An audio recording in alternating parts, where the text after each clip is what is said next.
오늘 주시는 하나님의 말씀 누가복음 22장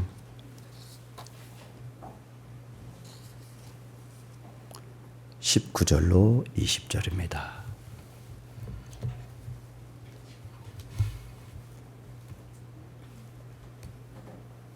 누가복음 22장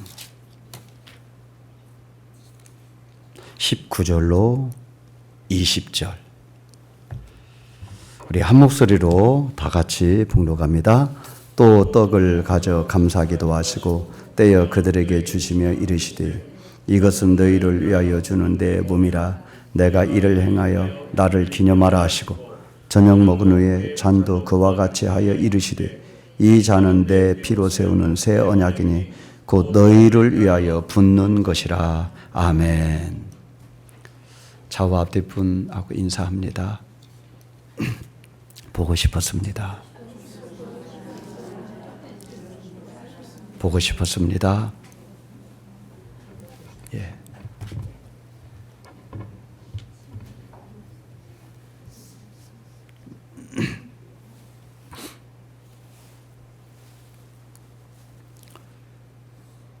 제가 한두 달 전에 결혼식에서 예식장 갔다 왔는데 그 예식 하면서 신랑 신부가 반지를 교환하는 식을 갔더라고요. 뭐 그거를 하는 식이 있고 또 안 하는 그런 경우도 있는데 그 부분은 신랑이 신부에게, 신부가 신랑에게 반지를 끼워주더라고요. 그 반지는 부부가 되었다고 하는 증표죠. 하나의 증표로 반지를 서로 교환하는 것입니다. 그 민족의 어떤 정신, 혼, 역사 그런 것들은 그 나라의 국기나 또 국가에 담겨져 있기도 하죠. 그래서 우리나라의 태극기나 애국가도 우리나라의 정서나 역사의 뿌리가 담겨져 있는 것을 보게 됩니다. 하나님이 아브라함을 불러서 엄청난 구원 계획을 말씀하시고 난 다음에 그 증표로 할례를 행하라. 그래서 아브라함 후손은 할례를 행해요. 할례가 우리 조상이 아브라함이고 하나님이 택한 민족이라고 하는 증표가 되는 것이죠. 하나님이 모세를 부르시고 난 다음에 언약을 맺죠. 언약을 맺고 난 다음에 안식일을 지키라 말씀하십니다. 그 전에는 안식일이 없었냐? 안식일을 안 지켰죠. 처음으로 십계명을 통하여 안식일을 지켜라라고 하는 명령을 그때 하시죠. 근데 그 안식일의 뿌리는 창세기로 올라가 보면은 뿌리가 나와요. 안식일이 언제부터 있었느냐? 하나님이 창조를 하실 때에 6일 동안 창조하시고 7일은 쉬셨더라. 그래서 출애굽기 20장 그 십계명을 주시면서 내가 쉬었으니까 너희도 쉬어라. 안식하라. 그렇게 말씀하십니다. 그러니까 안식일의 뿌리는 하나님이 쉬셨기 때문에 너희도 쉬어라. 그렇게 말씀하시는 거죠. 하나님이 안식하심으로 뭘 완성했다? 창조를 완성하신 거예요. 그러니까 안식일은 단순히 쉬는 날, 노는 날이 아니고 창조주 하나님을 예배하는 날이에요. 이 땅을 있게 하시는 분이 바로 그분이구나. 내가 이 땅에 존재하는 것도 바로 그분의 덕택이구나. 그래서 그분을 기리고 높이고 예배하는 날, 그날이 안식일이에요. 뿐만 아니라 이 안식일은 애굽의 종에서 해방된 날, 그날을 또 기념하라고 말씀하고 있어요. 신명기 5장에도 똑같이 십계명이 나오는데 출애굽기 20장의 십계명을 말할 때는 창조의 이야기를 하면서 내가 쉬었으니 너희도 쉬라 그렇게 말씀하신 하나님이 신명기 5장에서는 너희들이 애굽에서 종되었던 너희들이 출애굽에서 자유자가 되었으니 이제는 너희들이 안식일을 지키고 쉬어라 이렇게 말씀하십니다. 그래서 안식일은 우리가 종에서 해방되었음을 기념하는 날이 안식일이에요. 뿐만 아니라 안식일은 우리의 필요를 채우는 날이에요. 영적인 필요, 육적인 필요, 감정에 대해 필요, 삶의 필요, 이 모든 결핍과 부족함과 매인 것들을 풀고 채우고 치료받고 회복하는 날이 안식일인 줄로 믿습니다. 하나님이 모세에게 안식일을 지키라 명을 한 그 안식일은 예수님에게 와서 이제 종지부를 찍어요. 예수님에게 와서 안식일이 이제 완성이 되고 마침이 되는 것입니다. 예수님은 십자가로 인류를 구원하셨죠. 우리는 이거에 대하여 추후에 의심이 없어요. 신명기 21장 23절을 보면은 나무에 달린 자마다 하나님께 저주를 받은 자이다. 이렇게 말하고 있어요. 나무에 달린 자는 하나님께 저주받은 자다. 이렇게 말합니다. 근데 예수님이 십자가를 지신 것은 저주를 받은 거예요. 근데 그 저주가 예수님 본인의 죄 때문에 저주를 받은 것이 아니고 우리를 위한, 저와 여러분을 위한 하나님의 사랑으로 우리의 저주를 대신 짊어지신 십자가인 줄로 믿습니다. 그러나 사도 바울은 이러한 예수님을 믿지 않고 핍박을 했죠. 왜 핍박했을까? 신명기 말씀을 믿었기 때문에 그래요. 신명기 21장 23절은 분명히 나무에 달린 자는 하나님의 저주를 받았다고 그랬기 때문에 예수님은 나무에 달려 죽었고, 바울이 볼 때는 저거 하나님의 저주를 받아서 죽었는데 어찌 저주받은 저자를 하나님의 아들이고 메시아라고 말하느냐, 이거 말도 안 된다. 그래서 쫓아다니면서 핍박한 거예요. 그러던 바울이 어디서 주님을 만나죠? 다메섹 도상에서 주님을 만납니다. 주님을 다메섹 도상에서 만나고 난 다음부터 성경을 보는 눈이 열리게 된 거죠. 신명기 21장에 나와 있는 나무에 달린 자는 하나님의 저주를 받은 자다 라는 그 말을 예수님 본인의 죄 때문에 저주받은 자라 그동안은 생각했는데, 다메섹 도상에서 그 주님의 빛을 경험하고 난 다음부터는 그 저주가 예수님 본인의 저주가 아니고 바로 나의 죄, 우리의 죄를 대신 짊어진 저주였구나 라고 하는 것을 깨닫게 돼요. 그래서 바울은 나는 죄인 중에 괴수다 그렇게 말해요. 주님을 만나기 전에는 나는 율법에는 흠이 없는 의로운 자다 그렇게 말을 했는데, 주님을 만나고 난 다음부터는 나는 죄인 중에 괴수다라고 말하면 그러한 저주받을 죄가 나에게 있고 그 죄를 예수님이 다 짊어지시다라고 하는 그 성경을 바라보는 시각이 달라졌기 때문에, 해석이 달라졌기 때문에, 믿음이 달라졌기 때문에 그런 고백을 한 거예요. 그래서 이 사도 바울은 주님을 만나고 난 다음부터는 그 은혜가 너무 크고 귀하기 때문에 평생을 주님을 위하여 헌신하고 1차, 2차, 3차 전도 여행을 통하여 자신의 삶을 하나님 앞에 드리게 되는 것이죠. 이와 같이 주님을 만나게 되면은 인생의 방향이 달라지게 되는 줄로 믿습니다. 주님을 경험하게 되면은 새로운 생각으로 충만해지게 될 줄로 믿습니다. 주님을 만나면 내 생각이 바뀌어서 하나님의 생각으로, 그리고 나의 가치관이 바뀌어서 하나님의 가치관으로 변화되게 되는 줄로 믿습니다. 그러니까 예수를 믿는다고 하는 것은 주인이 바뀌는 거잖아요. 생각하는 주인이 바뀌는 거예요. 인생의 목적의 주인이 바뀌는 거예요. 삶의 원리의 주인이 바뀌는 거예요. 그래서 우리가 예수님을 부를 때 주인, 주님 그렇게 부르잖아요. 사도 바울은 이렇게 주님을 다메섹 도상에서 만나고 난 그의 인생의 목표, 가치관, 그리고 사명이 있는 인생을 살게 되었더라 이 말입니다. 예수님은 십자가를 지시기 전날 밤에 유월절 만찬을 하셨죠. 왜냐하면 예수님이 유월절 때 돌아가셨기 때문에 자연스럽게 유월절 만찬을 하게 된 것입니다. 최후의 만찬은 구약 유월절 만찬을 완성하는 것이죠. 유월절 만찬이 뭡니까? 유월절 만찬은 애굽에서 종되었을 때에 이스라엘 백성들이 출애굽한 종이 아니라 이제 자녀의 자리로 이제 바뀌게 되는 그것을 기념하는 것이 이 유월절 절기를 지키는 것이죠.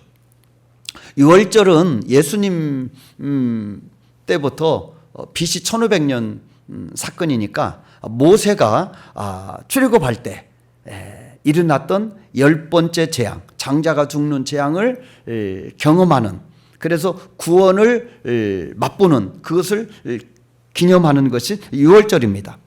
그런데 예수님은 십자가를 통하여 우리를 죄에서 해방시키시고 종에서 아들의 자녀로 옮기는 그런 일을 하셨기 때문에 우리는 이 십자가를 통하여 예수님의 구원을 이제 기념하게 되는 것이죠.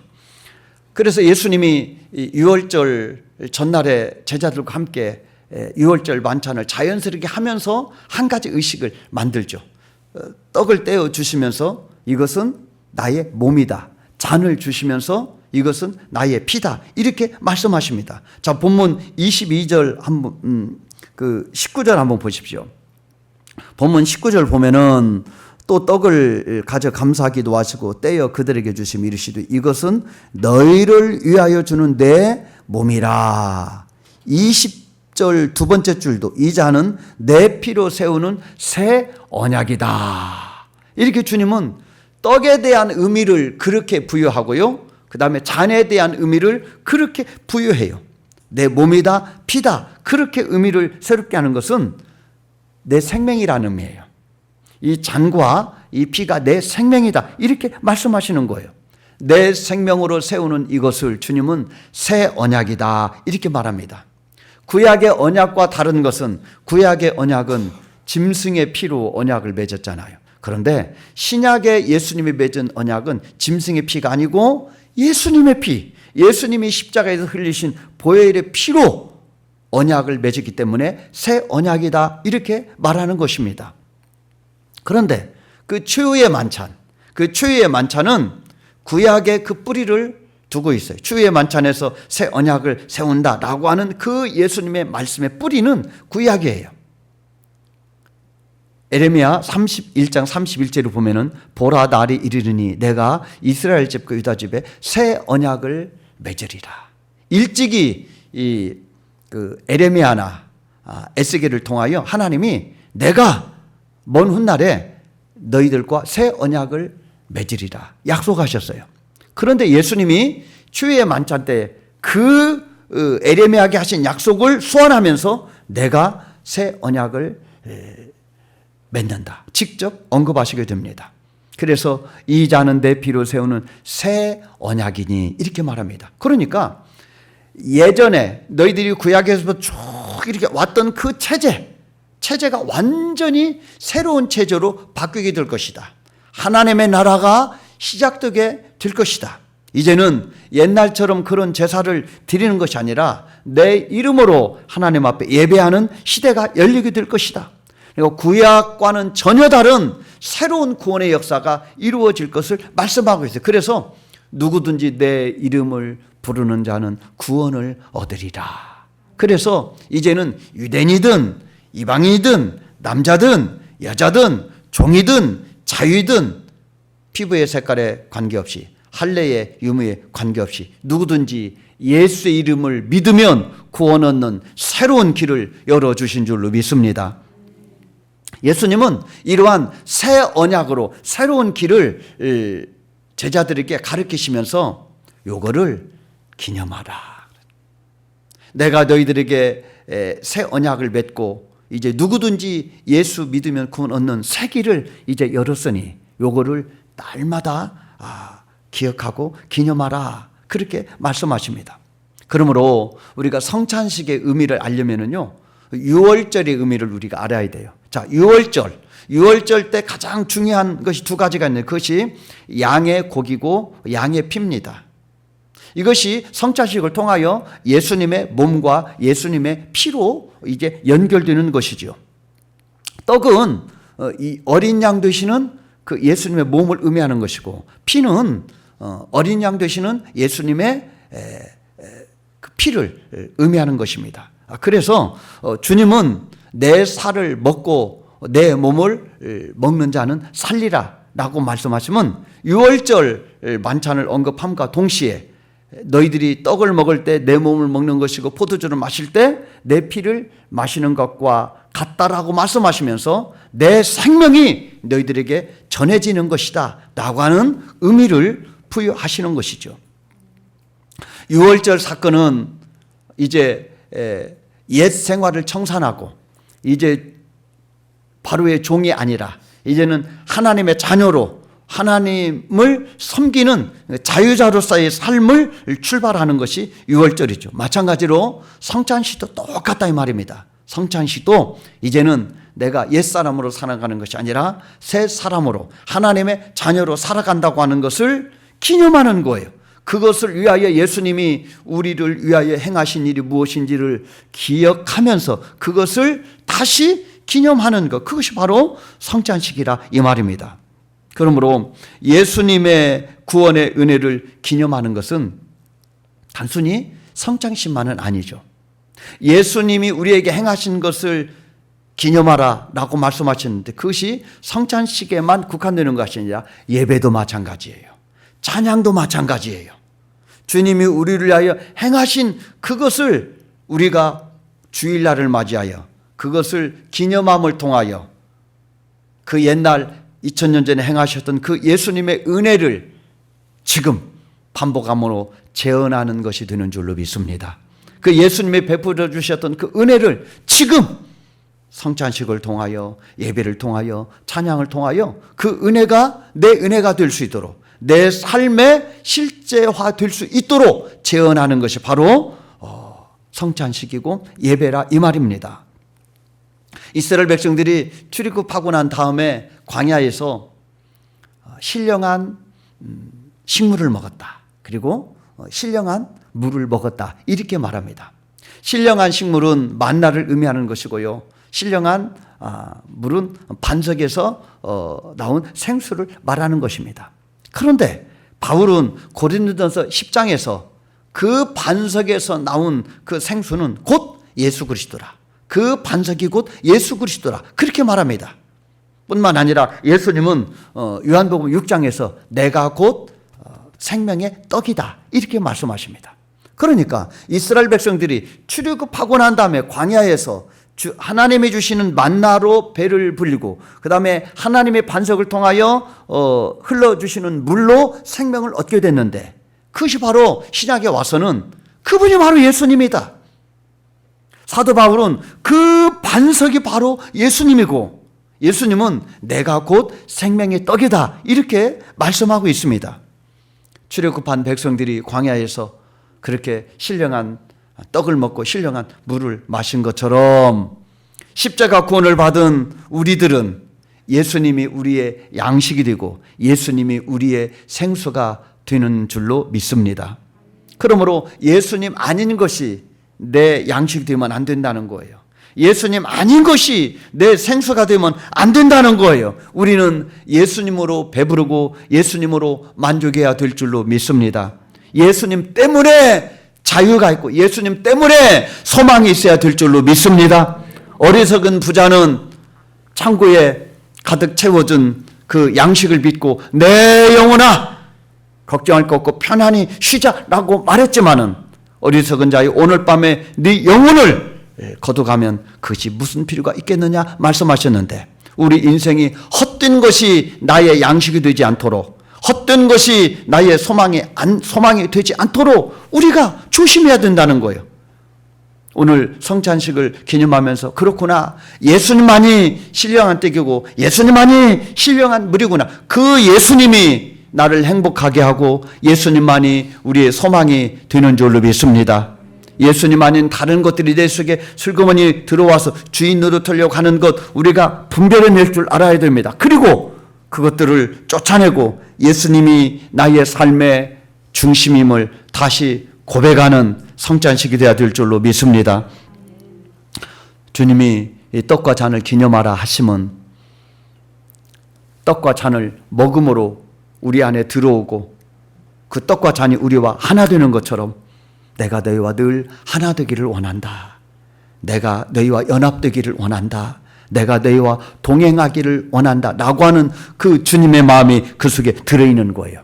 그래서 요한복음 15장에 보면은 나는 포도나무요 너희는 가지라 그렇게 말씀하시잖아요. 포도나무 가지가 열매를 맺지만은 그 가지의 열매를 맺게 하시는 것은 나무라는 거예요. 뿌리에서 영양분을 공급해 줘서 그 가지의 필요를 채워줄 때 그 가지가 풍성한 열매를 맺는 것처럼 너희들은 나에게 붙어 살아야 된다. 나와 연합해야 된다. 내가 주는 것이 양식이 돼야 된다. 내가 주는 것이 너희 능력이 돼야 된다. 그러므로 너희는 한 몸이다. 하나 되어야 된다. 그래서 어떻게든지 우리는 예수님이 주시는 은혜가 우리의 눈을 열고 예수님이 주시는 능력이 우리의 삶이 힘이 되어야 될 줄로 믿습니다. 성찬 예식을 통하여 예수님의 사랑과 은혜가 깨달아지기를 원합니다. 그리고 성찬 예식을 통하여 예수님이 우리를 위하여 행하신 일들이 실제가 되기를 원합니다. 그냥 의례적인 행사가 아니고 주님이 나를 위하여 이런 엄청난 은혜의 사랑을 베푸셨구나. 그리고 그 주님이 이루신 그것이 나의 양식이 되고 힘이 되고 능력이 되는구나. 다시 한번 고백하면서 성찬의 은혜와 능력이 나의 삶의 재현됨으로 말미암아 예수님이 이루신 십자가와 부활의 능력을 다시 한번 굳건히 붙들고 그 믿음으로 살아내는 저와 여러분 되기를 주의 이름으로 축복합니다.